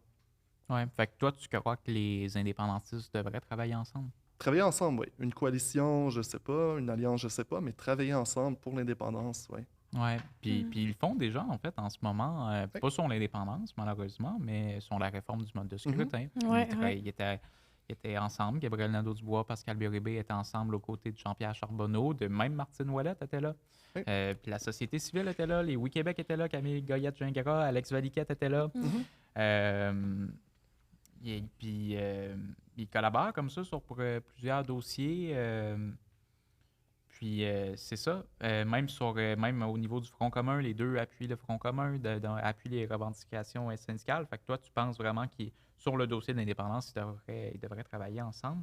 Puis selon toi, c'est quoi le message que ça l'envoie quand les indépendantistes ne travaillent pas ensemble sur l'indépendance? Ça envoie le message qu'ils ne prennent pas l'indépendance au sérieux. Mhm. Quand tu prends l'indépendance au sérieux, tu ne cherches pas la chicane. Là. Tu te mets ensemble, tu te pinces le nez s'il faut, mais tu fais avancer le projet. Puis ça donne des munitions au Canada puis aux fédéralistes québécois pour dire, regardez comment ils ne sont pas sérieux dans leur démarche. Pour moi, le message qu'il faut donner, c'est un message d'unité. Moi, quand je fais ma boussole électorale, je suis toujours entre les deux partis. Puis je connais des gens de QS, je connais des gens du PQ. C'est tous des gens très ouverts d'esprit, très indépendantistes. Puis c'est là-dessus qu'il faut se concentrer. Oui, je suis d'accord. Je suis très d'accord. Puis, comment tu vois l'indépendance dans le futur, dans les prochaines élections, avec les militants? Comment tu vois ça? Moi, je pense que ça va arriver plus tôt qu'on le pense. L'indépendance, ça ne va pas arriver d'une façon très organisée, à mon avis. Il va se passer quelque chose au Canada ou au Québec qui va raviver la flamme. Déjà pas mal plus ravivée qu'elle était voilà 10 ans. Mais je pense pas qu'on peut prédire avec précision est-ce que ça va être aux prochaines élections. Ce que je vois avec le PQ en ce moment est très encourageant, avec Paul Saint-Pierre Plamondon. Le fait de parler d'indépendance, moi je suis devenu indépendantiste parce que j'écoutais des discours de René Lévesque, de Jacques Parizeau, de Bernard Landry. Eux autres, ils parlaient d'indépendance sans gêne. Quand tu parles d'indépendance et tu es gêné, c'est pas vraiment convaincant pour quelqu'un qui n'est pas décidé. Mais quand on voit Paul Saint-Pierre Plamondon en parler d'une façon très décontractée, puis d'aller dans d'autres pays en parler, de déjà préparer le terrain de la diplomatie, ça fait sérieux. Je sais que c'est tourné au ridicule par les fédéralistes qui sont en Catalogne ou en France pour parler d'indépendance, mais je suis sûr que des personnes qui sont semi-convaincues voient ça de bon oeil parce que le projet prend du sérieux. Ouais. Mais c'est sûr que s'ils font ça, puis ils chicanent avec un autre parti indépendantiste au Québec, ça enlève un peu du sérieux de la démarche. Il faut arrêter de prêter des attentions aux uns puis aux autres. Là. Puis je rentre vraiment QS, le Bloc puis le PQ dans cette critique-là. Ça ne fait pas avancer la cause. C'est vrai qu'on sent un certain momentum en ce moment au Québec en lien avec ce que tu disais. Le Parti québécois, Paul Saint-Pierre Plamondon assument vraiment leurs convictions indépendantistes. Oui. Ils en parlent au moment qu'on enregistre. Le budget de l'an 1 va sortir ce lundi. Donc là, il est déjà sorti quand vous écoutez l'épisode. Ils vont faire encore d'autres. Ils vont faire le livre bleu aussi. On a reçu Mégane Perry-Melançon. Si vous ne l'avez pas écouté à la maison, vous pouvez l'écouter. Ils posent quand même plusieurs gestes aussi très concrets au-delà d'en parler. On sent qu'ils préparent aussi le terrain de l'indépendance. Fait que ça, c'est très positif. Est-ce que tu sens ce momentum-là? Parce que récemment, il y a eu un sondage, je l'avais publié sur Twitter, les jeunes étaient en faveur, selon les chiffres de ce sondage-là. C'est juste un sondage, il faut le prendre aussi avec un grain de sel, mais quand même, c'est positif de voir que les 18-34 ans appuient selon ce sondage-là, l'indépendance. Est-ce que tu ressens un momentum autour de toi? Je ressens un momentum autour de moi. Il y a des gens très fédéralistes qui deviennent tranquillement indépendantistes. Dans mon entourage, des gens qui ont toujours voté libéral, que soudainement ils votent bloc aux élections canadiennes. Pourquoi est-ce qu'il y a un momentum? Moi, je pense, encore une fois, c'est parce qu'on a un parti qui en parle d'une façon décontractée, qui en parle avec conviction. Ce que j'espère, c'est qu'on va avoir bientôt 2 partis qui vont le faire. Puis quand ça va arriver, puis quand QS va réussir à convaincre leurs 50% environ qui n'est pas absolument convaincu de l'indépendance, là, on va avoir un véritable momentum. On va avoir un processus référendaire. Cette fois-là, on sait à quoi s'attendre de la part du Canada, fait qu'on va être prêt. En fait, selon toujours le même sondage qui donnait le oui majoritaire chez les jeunes, étonnamment, parce que c'est plutôt rare qu'on voit ça dans les sondages par rapport à Québec solidaire, le oui était en avance à près de 60%. OK.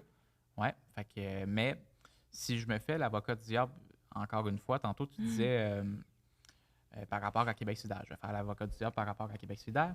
Est-ce que des fois, tu fais l'avocat du diable envers le PQ? Non, même pas. Je devrais. Moi, je suis comme, non, les PQ sont gentils, les gens du PQ, non. Il est comme, ouais, je vais parler de QS. Ben, je pense que c'est comme ça qu'on arrive à se convaincre que finalement, c'est pas si pire. En tout cas, c'est mon opinion. Je le fais avec des bonnes intentions. Qu'est-ce que tu répondrais aux gens qui disent, parce que c'est quelque chose que les gens disent, que, bon, si Québec solidaire, justement, à part ce sondage-là, leurs membres ou leurs militants, leurs électeurs, surtout, ne sont pas tant indépendantistes selon les sondages, s'ils prennent le pouvoir et qu'ils ne se font pas élire là-dessus parce qu'ils en parlent peu, est-ce qu'ils vont la faire, l'indépendance, au final? Oh. On voit que Florence j'espère que oui. Encore là, je ne suis pas tant impliqué. En fait, je ne suis pas du tout impliqué chez QS, fait que je ne sais pas qu'est-ce qu'ils disaient à l'intérieur. Mais je pense que oui. Je ne pense pas que des personnes comme ça, Zanetti, vont accepter que le parti change de position sur des questions aussi fondamentales que l'indépendance. Même chose pour Hugues Bogazal, même chose pour Gabriel Nadeau-Dubois. Je pense que oui, mais c'est peut-être pas QS qui va faire le prochain gouvernement, j'ai l'impression, si on regarde les sondages. Moi, je pense que ça va être les deux ensemble qui vont former un gouvernement éventuellement, un gouvernement de coalition, puis qui vont faire l'indépendance, puis qui par la suite, ils vont continuer sur leur chemin séparé. Mais oui, non, je suis quand même assez optimiste. On est trop jeune pour être pessimiste. Ouais. Je vais te laisser la parole pour faire l'avocat du diable du PQ, si tu veux. Mais juste avant, j'aimerais dire que je te rejoins sur la partisanerie. Je suis d'accord avec toi qu'il y a trop de partisanerie, puis pas juste sur l'indépendance, là, sur plusieurs dossiers, notamment la réforme du mode de scrutin, sur mourir dans la dignité à l'époque. Je pense que trop de partisanerie sur plusieurs dossiers. Sur l'environnement aussi, c'est néfaste. Oui. Puis, on gagnerait effectivement à baisser nos armes, le PQ face à QS face au PQ aussi, parce que ça va des deux bords, malheureusement. Fait qu'on est d'accord là-dessus. Est-ce que tu avais un... Ben, dans le fond, moi, j'ai pas envie de faire l'avocat du diable parce que je veux qu'on travaille tous ensemble. C'est vraiment ça. Mais après, c'est pour toi. Je veux dire, ça commence ici. Non, mais... Bon, au PQ, j'aimerais comprendre, c'est quoi dans le sondage que tu mentionnais, il y a un 11% de gens qui sont contre l'indépendance, qui votent au PQ. J'aimerais ça les connaître, ces personnes-là. Je suis vraiment très curieux. C'est quand même très rare, là. Ouais. Ben, si je peux répondre, je suis pas un représentant du Parti québécois, je suis un simple citoyen. Mais je pense que ce 11 % vient du fait qu'il y a des nouveaux appuis au Parti québécois. Le Parti québécois commence à additionner de plus en plus actuellement. Puis, justement, le fait qu'ils ont gagné dans Jean Talon à 44 % des votes. Puis, c'était un comté qu'ils n'avaient jamais eu. Je pense qu'ils commencent à additionner des gens qui sont même pas, pour le moment, des indépendantistes convaincus, des indépendantistes pratiquants, si on veut. Fait que peut-être qu'il y a des gens... Des indépendantistes pratiquants? Oui. Il y a des... OK. Moi, je suis un indépendantiste pratiquant. Il y a des indépendantistes croyants, mais blague à part, je pense que c'est ça. Je pense qu'il y a des gens qui arrivent au Parti québécois sans être d'abord des indépendantistes parce que là, ils sont tannés un peu des promesses brisées de la CAQ dans plusieurs dossiers. Puis ils se disent, on voit le genre de politique que Paul Saint-Pierre Plamondon mène à la tête du Parti québécois de manière très positive, rassembleuse. On espère que ça va continuer comme ça. On espère que ça va s'accentuer. Fait que je pense que c'est ça, le 11 %. Ça, okay. C'est bien répondu? Oui, ça fait sens. Si on veut t'encourager dans ton projet, on revient un peu au jeu parce que c'est pour ça qu'on t'a invité. Fait que là, le jeu Cauchemar d'octobre va sortir dans environ 2-3 ans. Mais là, pour le moment, tu es en processus de création. Mais même avant ça, tu lèves des fonds pour pouvoir avoir la liberté de faire ce jeu-là. Explique-nous un peu ta démarche. En ce moment, je suis en campagne de socio-financement. Donc, le socio-financement, c'est un financement participatif où est-ce que n'importe qui peut donner de l'argent à un projet pour qu'il voit le jour. Moi, ce que j'offre, c'est des contreparties, des récompenses qu'on appelle sur Kickstarter, qui est la plateforme de socio-financement que j'utilise.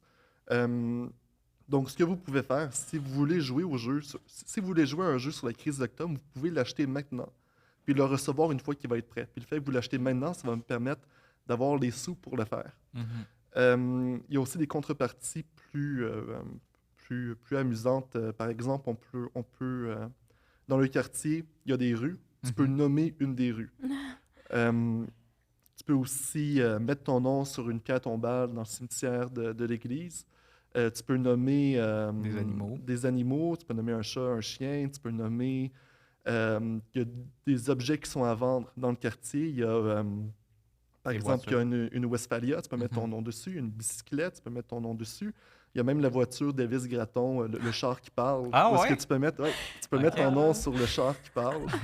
Un char qui parle, tabarnak. Ça, c'est le bout. donc c'est ça. En ce moment, je suis en campagne. Le but, c'est d'obtenir 20 000 $ à la fin du parcours. Puis ça va me permettre de faire probablement le prélude, puis ensuite le jeu Cauchemar d'octobre. Très cool. Ouais. Puis, c'est cool parce que justement, quand tu vas nommer un objet, un animal, peu importe, les autres en plus vont le voir. Fait que tu laisses ta trace, ta marque à travers le jeu. Oui, c'est pas juste toi qui vas voir ton nom dans le jeu. C'est toute la planète va le voir. Ouais. Très intéressant. Fait que, où qu'on peut te retrouver pour t'encourager, te parler de la plateforme? T'as Twitter t'es très actif sur Twitter? Oui, je suis très actif sur Twitter. La campagne de socio-financement est peut-être dans le lien de la description. Absolument. ça, sans doute. Vous pouvez aussi me contacter à contact@olivierleclerc.net. Olivier Leclerc, AIR pour Leclerc. Et sur Twitter, Olivier_Leclerc. Puis à partir de Twitter, on va retrouver ta campagne de financement ou sinon, c'est dans la barre de description, comme tu l'as dit. Oui. Et il y a aussi mon jeu précédent, La Vallée qui murmure, qui est en vente depuis 1 an, et le Prélude, Le Murmureur, qui est en vente depuis 2 ans. Très important de t'encourager dans cette démarche-là. On est très content de t'avoir reçu. On passera à la formule ça ou ça. Il nous reste quelques petits éléments. Est-ce que tu es partant? Je te donne 2 choix. Il faut que tu choisisses ta préférence. Pas d'explication, juste le choix que tu choisis entre les deux. Donc, on commence ça mollo. Lève-tôt ou couche-tard? Couche-tard. Mais j'aimerais ça j'étais lève-tôt autrefois, puis j'aime beaucoup les matins. Mais malheureusement, ma tête se met en activité seulement la nuit, quand je suis dans le lit. Par exemple, Cauchemar d'octobre, ça a été une nuit blanche. Je me suis endormi vers 5 h du matin quand je m'étais couché à 10 h. Puis quand je suis en processus de création, souvent, mes idées viennent quand je me couche. Puis le lendemain matin, c'est là que je travaille sur ces idées-là. Donc, oui, couche tard. Encore très rapidement, Canadien de Montréal ou Nordique de Québec? Canadien de Montréal. Impact de Montréal ou Alouette de Montréal? Je connais pas assez ce sport-là. Peut-être Alouette? Ils ont été rachetés par PKP. Ouais. René Lévesque ou Jacques Parizeau? Ah ben, René Lévesque, parce que je pense que son héritage est encore très présent. Jacques Parizeau aussi, mais quand on pense à l'indépendance, on pense souvent à René Lévesque en premier. Parti québécois ou Québec solidaire? Les deux, dépendamment des intentions de vote dans mon comté. Option nationale ou Rassemblement pour l'indépendance du Québec aérienne? Aérienne, j'ai jamais de aérienne. Bloc québécois ou NPD? Ah, ben là, c'est le bloc. Le NPD, c'est plus le parti. Je le dis souvent, là, mais c'est plus le parti de Jack Layton. Il est beaucoup plus centralisateur qu'il était. Souveraineté association ou indépendance? Indépendance. Convergence des indépendantistes ou division des indépendantistes? Division, non. Ça n'aurait pas été cohérent avec ce que tu as dit. Québec pays avec un gouvernement de droite ou Québec province avec un gouvernement de gauche? Ça, je l'entends souvent. C'est Québec pays avec un gouvernement de droite, parce qu'un peuple, ça va à droite, ça va à gauche, ça va un peu partout, dépendamment des époques. On ne va pas être meilleur que les autres. On va virer à droite, on va virer à gauche. Quand on va avoir un gouvernement de droite, ça va être avec l'esprit du temps. Puis on va le renverser pour avoir un gouvernement de gauche. Absolument. Quand on parle de dépendance, c'est pas de devenir meilleur, c'est juste de devenir normal. Puis un peuple normal, ça vire à droite, ça vire à gauche. Absolument. Puis de toute façon, comme je le dis souvent, le Québec indépendant va quand même être plus à gauche que le Canada. C'est reconnu par tout le monde. Le Canada est beaucoup plus à droite que le Québec. Même quand on a un gouvernement de droite au Québec comme la CAQ. Puis même le Parti conservateur du Québec est beaucoup moins à droite que le Parti conservateur du Canada. Beaucoup moins même en ces temps-ci. On va te remettre un petit cadeau si tu veux le déballer à l'instant. Donc, ça vient de la boutique 50% plus 1, comme je le mentionnais d'emblée. Donc, c'est une boutique indépendantiste. Ils ont plusieurs objets. Ouais, je peux le tasser. Ils ont plusieurs objets indépendantistes. Ils ont des livres. Ils ont toutes sortes de choses que vous pouvez acheter. D'ailleurs, avec le code promo, vous pouvez obtenir un rabais pendant que tu le déballes. Donc, Génération Oui, tout en majuscule. Le lien pour vous procurer des items. Mon Dieu, ça sent. Ouais. OK, c'est un savon. Oui, c'est un... exactement, Ah, c'est... voyons, j'ai oublié le terme. Oui, c'est exactement pour aller dans le bain. Pour aller dans le bain, c'est pas genre une Quand ça bombe fait de des bain. Oui, c'est ça, une bombe de bain, voilà. Une bombe de bain, OK. Ouais, exact. Une bombe de bain Merci. en forme de fleur de lys, si tu veux la montrer à la caméra. Voilà, c'est montré. Donc, si vous voulez vous la procurer, Génération Oui, tout en majuscule, comme code promo. Tu as également un petit macaron, puis un collant du Oui. Je vais sans doute coller quelque part dans la rue. C'est bon. Fait quand on va le voir, on va penser à toi. Oui, puis moi, j'en profite pour remercier là, encore une fois, messieurs Jean-Denis Garon, député de la circonscription de Mirabel pour le Bloc québécois. C'est grâce à lui, puis c'est grâce à nos partenaires publicitaires qu'on peut continuer à faire le podcast. Donc, je vous invite encore une fois à aller le suivre, poursuivre ses activités là, parlementaires, extra-parlementaires, sur les réseaux sociaux. Son lien là, pour pouvoir le suivre va être dans la description. Puis aussi, encore à la boutique, là, 50% un gros plus merci. Gros merci. Un gros merci. Puis, si vous avez aimé notre contenu, si vous avez aimé l'épisode, puis que vous voulez que les gens autour de vous entendent plus parler de la Carise d'octobre, bien, encouragez Olivier, évidemment, mais aussi partagez notre épisode, commentez, abonnez-vous à notre chaîne, c'est très important. On est en voie peut-être de dépasser le podcast de François Legault si vous vous abonnez massivement. Donc, on pourrait battre François Legault en termes de podcast. Donc, je vous dis ça comme ça, les indépendantistes. Abonnez-vous, puis partagez. Et sur ce, on se dit À la prochaine fois. à la prochaine fois. Merci. Merci.